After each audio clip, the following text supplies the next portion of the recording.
प्रश्न, मैं एक हिंदू हूं, मुझे क्यों एक मसीह विश्वासी बनने के लिए विचार करना चाहिए? उत्तर, कई खंडों में हिंदू धर्म की मसीह विश्वास के साथ तुलना करना अत्यंत कठिन है। पश्चिम देशों के लोगों के लिए हिंदू धर्म को आत्मसात करना कठिन है, क्योंकि यह एक अस्थिर धर्म है। यह एक समृद्ध इतिहास और विस्तृत धर्म दर्शन की असीम गहराई का प्रतिनिधित्व करता है।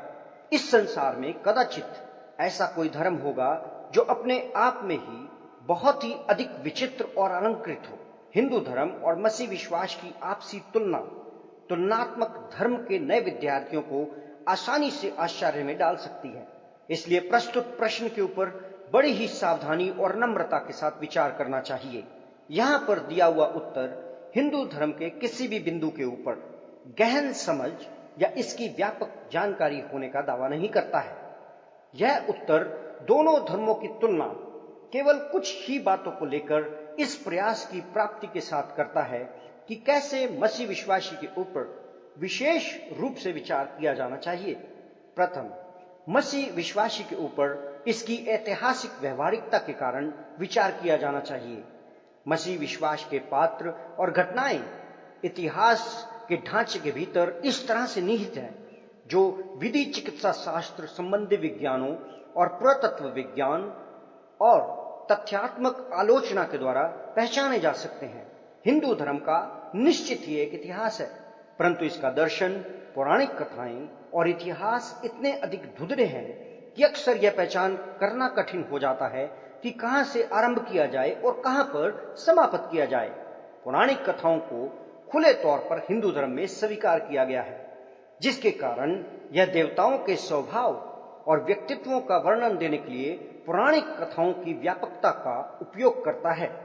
हिंदू धर्म में ऐतिहासिक अस्पष्टता के कारण निश्चित रूप से लचीलापन और अनुकूलन की क्षमता पाई जाती है, परंतु जब एक धर्म ऐतिहासिक नहीं होता है तो यह कम स्वाद वाला होता है। यह ना तो इस बिंदु पर जांच के ऊपर खरा उतरता है, अपितु ना ही इसका सत्यापन हो सकता है। यह यहूदियों का शाब्दिक इतिहास है और अंततः मसीह विश्वास की परंपरा, जो मसीह विश्वास के धर्म विज्ञान को सत्यापित करती है।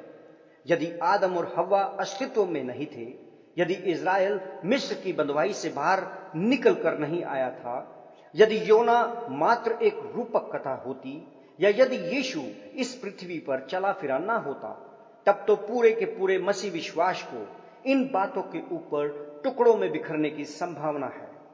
क्योंकि मसीह विश्वास के लिए एक गलत इतिहास के होने का अर्थ है कि इसके पास एक खोखला धर्म विज्ञान है। इस तरह का ऐतिहासिक स्थायित्व मसीह विश्वास की एक कमजोरी हो सकती है, परंतु उन बातों को छोड़कर जो मसीही परंपरा के ऐतिहासिक रूप से पुष्ट किए जाने वाले भाग हैं, जिन्हें अक्सर वैध ठहराया गया है, जिसके कारण कमजोरी एक सामर्थ्य बन जाती है। दूसरा, जबकि दोनों अर्थात मसीह विश्वास और हिंदू धर्म के पास मुख्य ऐतिहासिक पात्र हैं, तब केवल यीशु मसीह को ही शारीरिक रूप से मृतकों में से जी उठा हुआ दिखाया गया है। इतिहास में बहुत से लोग बुद्धिमान शिक्षक रहे हैं या जिन्होंने धार्मिक आंदोलनों को आरंभ किया था। हिंदू धर्म के पास भी बुद्धिमान शिक्षक और पार्थिव अगुवे रहे हैं, परंतु यीशु उनमें अलग ही खड़ा होता है।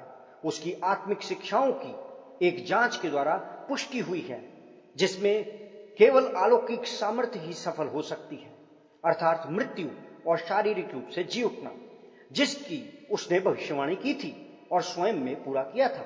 मत्ती 16:21, मत्ती 20:18-19, मरकुस 8:31, लूका 9:22, यूहन्ना 20:21 और पहला कुरिन्थियों अध्याय 15। इसके अतिरिक्त पुनरुत्थान का मसीही सिद्धांत हिंदू धर्म के पुनर्जन्म के धर्म सिद्धांत से बिल्कुल अलग है। ये दोनों विचार एक जैसे नहीं है, और यह केवल पुनरुत्थान ही है जिसके द्वारा ऐतिहासिक और प्रत्यक्ष अध्ययन से निश्चयात्मक तरीके से निष्कर्ष को निकाला जा सकता है। यीशु मसीह के पुनरुत्थान में विशेष रूप से लौकिक और धार्मिक विद्वता दोनों के द्वारा ही विचार योग्य तर्क संगतता को पाया जा सकता है। इसका सत्यापन पुनर्जन्म के हिंदू धर्म सिद्धांत की पुष्टि के लिए कुछ भी नहीं करता है। नीचे दी हुई भिन्नताओं के ऊपर ध्यान दें। पुनरुत्थान में एक मृत्यु, एक जीवन, एक नश्वर शरीर, एक नया और अमर महिमामय शरीर सम्मिलित है। पुनरुत्थान अलौकिक हस्तक्षेप के द्वारा घटित हुआ है। एक ईश्वरवादी, पाप से छुटकारा देने वाला और अंत में केवल अंतिम समय में ही प्रकट होता है। पुनर्जन्म, इसके विपरीत असंख्य बार घटित होने वाली मृत्यु, असंख्य जीवनों को, असंख्य नश्वर शरीरों को और अमर शरीर को अपने में सम्मिलित करता है। इसके अतिरिक्त पुनर्जन्म प्राकृतिक व्यवस्था के द्वारा घटित होते हुए सामान्य रूप से सर्वेश्वरवादी अर्थात परमेश्वरी सब कुछ है, कर्म के सिद्धांत पर आधारित हो चलित और सदैव कार्यरत रहता है। इसमें कोई संदेह नहीं है। विभिन्नताओं की सूची को प्रस्तुत करना किसी भी तरह से सत्य को प्रमाणित नहीं करता है। तथापि यदि पुनरुत्थान को ऐतिहासिक रूप से प्रदर्शित किया जाए तो इन दोनों में मृत्यु उपरांत जीवन के विकल्प का अंतर न्याय संगत वित्रांत को गैर न्याय संगत वित्रांत से पृथक कर देता है। मसीह का पुनरुत्थान, पुनरुत्थान के ऊपर विस्तृत मसीही धर्म सिद्धांत दोनों ही विचार किए जाने के योग्य हैं। तीसरी बात, मसीहत का पवित्र शास्त्र ऐतिहासिक, उत्कृष्ट और गंभीर रूप से विचार किए जाने के योग्य है। कई जांचों में बाइबल, हिंदू वेद और अभी तक के इतिहास की सभी अन्य प्राचीन पुस्तकों में कहीं अधिक बढ़कर पाई गई है। एक व्यक्ति यहां तक कह सकता है कि बाइबल का इतिहास इतना मजबूर कर देता है कि बाइबल के ऊपर संदेह करना ही स्वयं इतिहास के ऊपर संदेह करने जैसा है, क्योंकि यह अभी तक के इतिहास की सभी प्राचीन पुस्तकों में ऐतिहासिक रूप में सबसे अधिक पुष्टि की हुई पुस्तक है। पुराने नियम अर्थात इब्रानी बाइबल की अपेक्षा केवल एक ही ऐसी और पुस्तक नया नियम है जिसकी ऐतिहासिक रूप से पुष्टि हुई है। नीचे दी हुई इन बातों पर ध्यान दें। अभी तक के इतिहास में किसी भी प्राचीन पुस्तक की अपेक्षा नए नियम की अधिक मूल पांडुलिपियां अस्तित्व में हैं। लगभग 5000 प्राचीन यूनानी पांडुलिपियां और अन्य सभी भाषाओं को मिलाकर 24,000 पांडुलिपियां अस्तित्व में हैं। इतनी अधिक मात्रा में पांडुलिपियों की बहुलता एक आश्चर्यजनक शोध का आधार बनती है, जिसके द्वारा मूल पाठों की जांच एक दूसरे के विरुद्ध करते हुए की जा सकती है। यह पहचाना जा सकता है कि मूल पांडुलिपि ने क्या कहा है। दूसरी, नए नियम की पांडुलिपियां प्राचीन इतिहास के किसी भी दस्तावेजों की अपेक्षा मूल पांडुलिपियों के बहुत ही निकटता में पाई गई है। इसकी सभी पांडुलिपियां समकालीन लोगों अर्थात आंखों देखे हुए गवाहों की समय अवधि में पहली ईस्वी सन में ही लिखी गई थी और हमारे पास, जैसा कि ईस्वी सन 125 में कहा गया था, उसी तरह की पांडुलिपियों के अंश पाए जाते हैं और पूरा नया नियम ईस्वी सन 250 में की तिथि का पाया जाता है। नए नियम की सारी पुस्तकों का आरंभ में आंखों देखे हुए गवाहों की समय अवधि में ही लिखे जाने का अर्थ यह है कि उनके पास पुरानी कथाओं और लोक साहित्य की रचना करने के लिए समय ही नहीं था। इसके साथ ही उनके द्वारा दावा की हुई सच्चाइयों की जवाबदेही कई कलीसियाओं के सदस्यों के द्वारा कर ली गई है, जो घटनाओं के व्यक्तिगत रूप से आंखों देखे हुए साक्ष्य थे, जो इन तथ्यों की पुष्टि कर सकते थे। तीसरा, नए नियम की पांडुलिपियां किसी भी प्राचीन साहित्य की अपेक्षा सबसे ज्यादा सटीक है। जॉन आर रॉबिन्सन ने अपनी पुस्तक परमेश्वर के प्रति ईमानदार में ऐसे लिपिबद्ध किया है कि नए नियम की पांडुलिपियां 99.9% सटीक है, अर्थात किसी भी पूर्ण प्राचीन पुस्तक की अपेक्षा सबसे अधिक सटीकता के साथ हैं। ब्रूस मेट्जर, यूनानी नए नियम के एक विशेषज्ञ, बड़ी विनम्रता के साथ इसे 99.5% सटीक होना कहते हैं। चौथा, मसीह एक ईश्वरवाद के सर्वेश्वरवाद और बहु ईश्वरवाद से ज्यादा लाभ है। हिंदू धर्म को केवल सर्वेश्वरवाद अर्थात परमेश्वर सब कुछ है या केवल बहु ईश्वरवाद अर्थात कई ईश्वर का होना के रूप में ही चिन्हित करना उचित नहीं होगा। हिंदू धर्म की शाखा के ऊपर आधारित हो एक व्यक्ति सर्वेश्वरवादी, बहु ईश्वरवादी, अद्वैतवादी अर्थात सब कुछ एक है, एक ईश्वरवादी या कई अन्य विकल्पों के रूप में स्वयं की व्याख्या कर सकता है। तथापि हिंदू धर्म में दो शाखाएं बहुत ही दृढ़ता के साथ पाई जाती हैं, अर्थात बहु ईश्वरवादी और सर्वेश्वरवादी। मसीही एक ईश्वरवादी ने इन दोनों के ऊपर लाभ को चिन्हित किया है। स्थान की कमी के कारण इन तीन दृष्टिकोणों की तुलना यहां पर उनके केवल एक तथ्य अर्थात नैतिकता के साथ की गई है।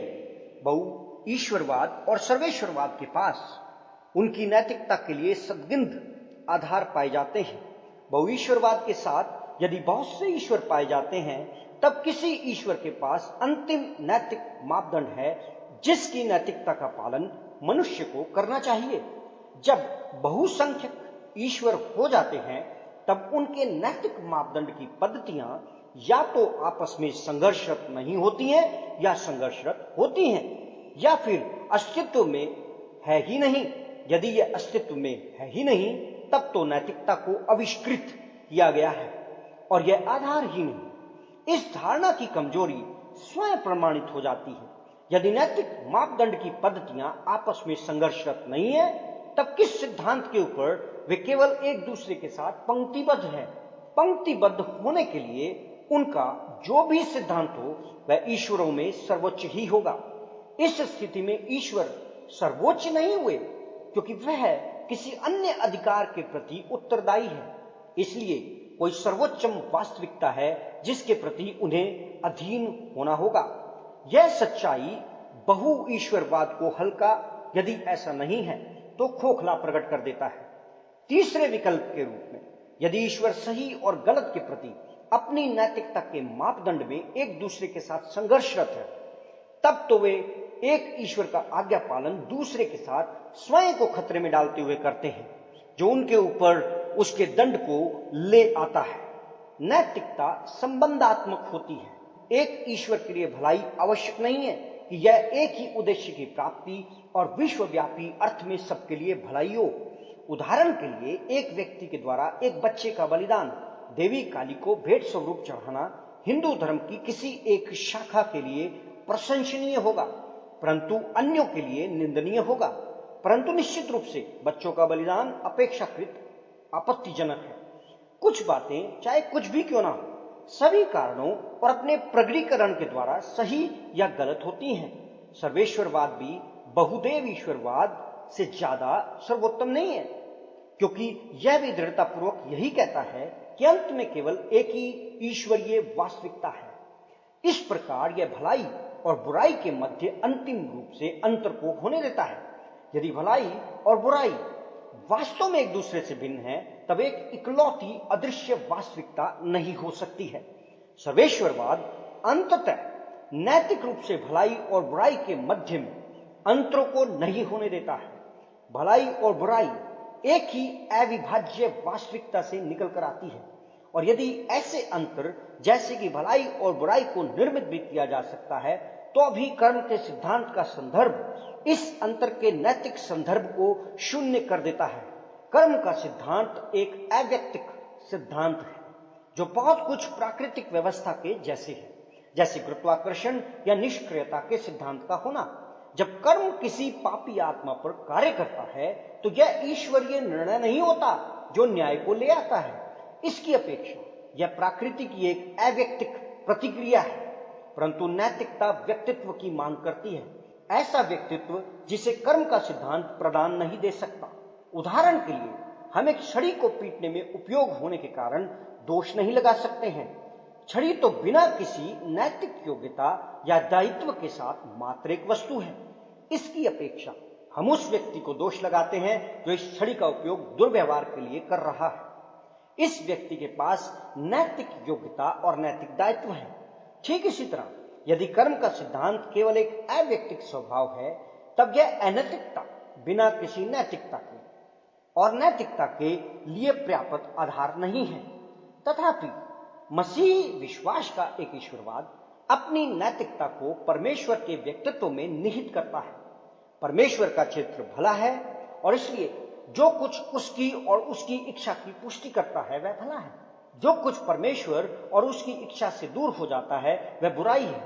इसलिए एक ईश्वर का होना नैतिकता के पूर्ण आधार का कार्य करते हुए नैतिकता के लिए व्यक्तिगत आधार प्रदान करने की अनुमति देता है, और भले और बुरे के लिए विषयनिष्ठ ज्ञान को तर्कसंगत ठहराता है। पांचवा, प्रश्न अभी भी वहीं पर है, आप अपने पाप के साथ क्या करते हैं? मसीह विश्वास इस समस्या का उत्तर बड़ी दृढ़ता के साथ देता है। बौद्ध धर्म की तरह हिंदू धर्म के पास पाप के लिए कम से कम दो विचार हैं। पाप को कई बार अज्ञानता के रूप में समझा गया है। जैसा कि हिंदू धर्म परिभाषित करता है कि यह पाप है यदि एक व्यक्ति वास्तविकता को नहीं देखता या नहीं समझता है। परंतु शब्द पाप के लिए नैतिक त्रुटि का विचार बना ही रहता है। कुछ बुराई स्वेच्छा से करना, एक आध्यात्मिक या पार्थिव व्यवस्था को तोड़ना या गलत वस्तु की प्राप्ति की कामना करना, यह पाप ही होगा। परंतु पाप की यह नैतिक परिभाषा एक इस प्रकार की नैतिक त्रुटि की ओर संकेत करती है जिसके लिए वास्तविक प्रायश्चित की आवश्यकता है। प्रायश्चित का विचार कहां से आता है? क्या प्रायश्चित कर्मों के सिद्धांत के पालन करने से आएगा?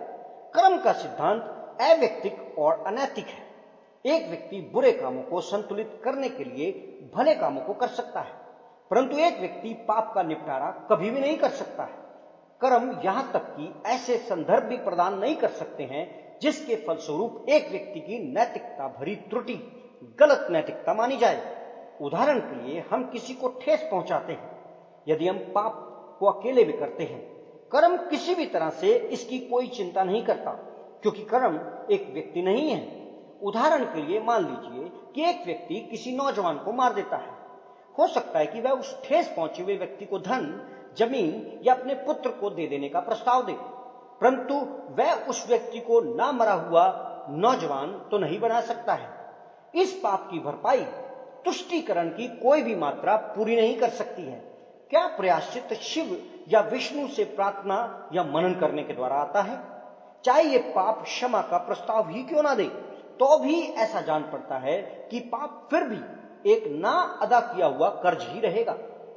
वे पाप को क्षमा कर सकते हैं यदि वे क्षमा योग्य होता, इसमें कोई बड़ी बात नहीं है। और तब आनंद के दरवाजे में से जाते हुए लोगों के लिए हाथ हिलाते हुए अभिवादन देते। तथापि मसीह विश्वासी पाप के साथ एक अंतिम और व्यक्तिगत परमेश्वर के विरुद्ध नैतिक त्रुटि के रूप में व्यवहार करता है। आदम के समय से लेकर मनुष्य पापपूर्ण सृष्टि बन गया। पाप वास्तव में है और मनुष्य और आनंद के मध्य एक असीमित खाई को खड़ा कर देता है। पाप न्याय की मांग करता है, तो भी यह उतनी ही मात्रा या अधिक मात्रा में किए हुए भले कार्यों के द्वारा संतुलित नहीं किया जा सकता है। यदि किसी के भले काम उसके बुरे कामों की तुलना में 10 गुना अधिक हैं, तब भी उस व्यक्ति के विवेक में बुराई तो है ही। इन बुरे कामों के साथ क्या घटित होता है? क्या उन्हें बस क्षमा कर दिया जाता है, जैसा कि मानो वो आरंभ में ही बड़ा विषय नहीं थे? क्या उन्हें आनंद में आने के लिए अनुमति दी जाती है? क्या वे मात्र माया है?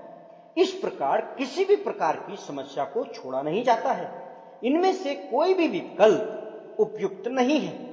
माया के संबंध में पाप हमारे लिए इतना अधिक वास्तविक है कि हम इसकी व्याख्या माया के रूप में कर ही नहीं सकते हैं।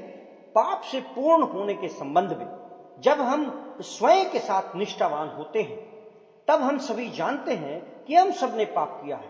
क्षमा के संबंध में बिना किसी कीमत को अदा किए हुए पाप को क्षमा कर देने का अर्थ है कि इसके परिणाम गंभीर नहीं हैं।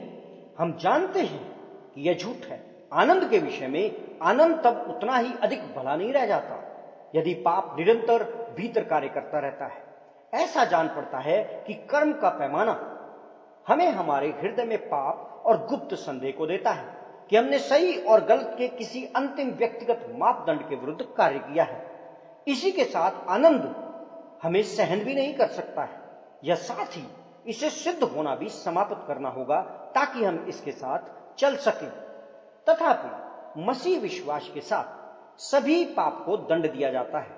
यद्यपि यह दंड पहले से ही क्रूस के ऊपर मसीह के व्यक्तिगत बलिदान के द्वारा संतुष्ट कर दिया गया है। परमेश्वर मनुष्य बन गया, एक सिद्ध जीवन को यापन किया, इस मृत्यु को अपने ऊपर ले लिया जिसके योग्य हम थे। वह हमारे बदले में क्रूसित हुआ, हमारे लिए एक विकल्प ठहरा और हमारे पापों के लिए प्रायश्चित ठहरा और अपने ऊपर इसे ले लिया। उसने जी उठते हुए यह प्रमाणित कर दिया कि यहां तक कि मृत्यु भी उसके ऊपर जय को नहीं पा सकती है। इसके अतिरिक्त वही अनंत जीवन के लिए उन सबों को भी इसी पुनरुत्थान की प्रतिज्ञा देता है। जिनका केवल उसी में उसे अपना प्रभु और उद्धारकर्ता मानते हुए विश्वास करते हैं।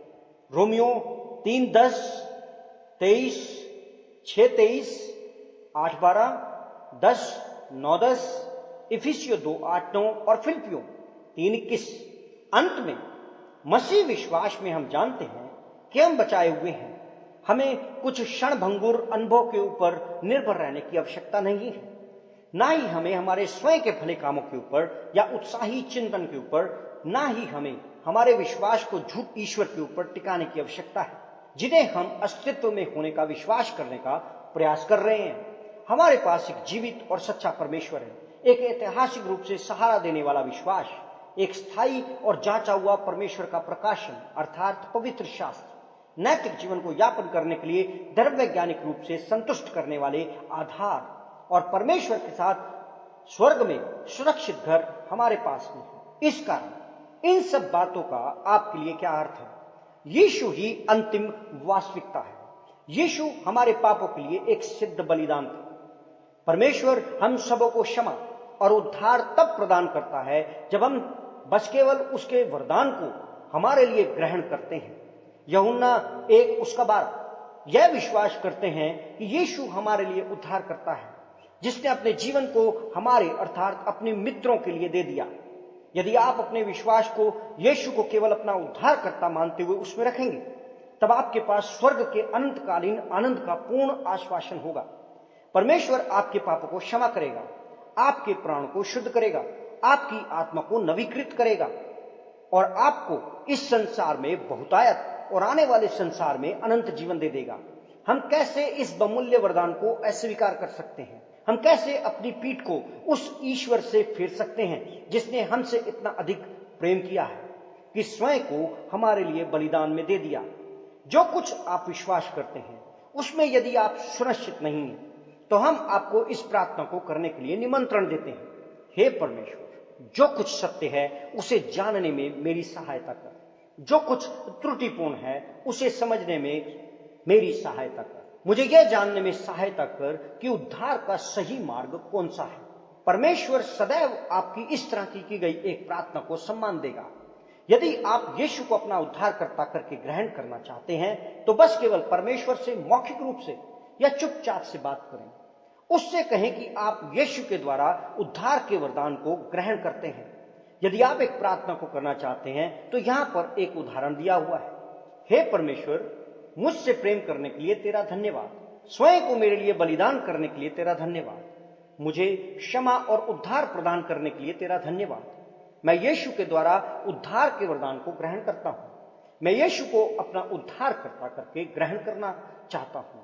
आमीन। जो कुछ आपने यहां पढ़ा है, क्या उसके कारण आपने मसीह के पीछे चलने का निर्णय लिया है? यदि ऐसा है तो कृपया करके नीचे दिए हुए मैंने आज यीशु को स्वीकार कर लिया है वाले बटन को दबाइए।